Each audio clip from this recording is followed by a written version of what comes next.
Morning દોસ્તો, આજે આપણે ઉંમર આધારિત પ્રશ્ન બિલકુલ સેકન્ડોની અંદર સોલ્વ કરવાનો પ્રયત્ન કરશું. પિતા અને પુત્રની હાલની ઉંમરનો ગુણોત્તર 7:1 છે. 10 વર્ષ પછી 2:1 થાય છે તો પિતાની હાલની ઉંમર શોધવાની છે. મિત્રો, અહીં જો સૌપ્રથમ આપણે 3 સ્ટેપ લખી દઈશું. એક 7:3 પેલા લખી દઈશું, બીજા નંબરનું સ્ટેપ લખશું 2:1 અને ત્રીજા નંબરની આપણે જે ઉંમરનો ડિફરન્સ આપ્યો છે 10:10 લખી દઈશું. સૌપ્રથમ મિત્રો આ બંનેનો ગુણાકાર કરશું એટલે કે 7 થશે. એમાંથી આ બીજા નંબરનો જે છે એ ચોકડી ગુણાકાર કરશું એટલે 3 દુ 6 એ બાદ કરવાના થશે.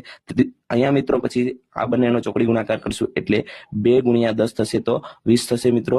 20 અને અહીંયા 10 × 1 કરતા 10 થશે એટલે મિત્રો આ બંનેનો ગુણાકાર કરી દેશું અને પછી આમાં 7 માંથી 1 જાય તો મિત્રો 1 વધે છે. એવી જ રીતના 20 માંથી 10 જશે તો મિત્રો 10 વધે છે. 1 ભાગ બરાબર જો મિત્રો 10 આવે છે તો આપણને જો 7 ભાગની વાત કરી છે તો 70 આપણો ફાઇનલ આન્સર આવે છે એટલે કે ઓપ્શન સી જવાબ આવે છે મિત્રો. પરંતુ જો તમને આવી રીતના ઓપ્શન 4 આપ્યા હોય અને જો 7ના ગુણકમાં કોઈ જવાબ ઓપ્શનમાં આપેલો હોય તો સીધા એ ટીક કરી દેશો એટલે આપણો જવાબ સાચો પડશે મિત્રો. અને જો તમારે પ્રેક્ટિસમાં આ પ્રશ્નનો જવાબ તમારે કમેન્ટ કરવાનો છે. પિતા અને પુત્રની હાલની ઉંમરનો ગુણોત્તર 3:1 છે. 10 વર્ષ પછી આ ગુણોત્તર 2:1 થશે તો પુત્રની હાલની ઉંમર શોધવાની છે. તમને ઓપ્શન એ 20 વર્ષ, 30 વર્ષ, ઓપ્શન બી, ઓપ્શન સી 15 વર્ષ અને ઓપ્શન ડી 10 વર્ષ છે. આવી જ સરસ મજાની રીત જોવા માટે મને ફોલો કરવાનું ચૂકતા નહીં. સાથે સાથે તમારા મિત્રોને આ રીલ શેર કરી દો.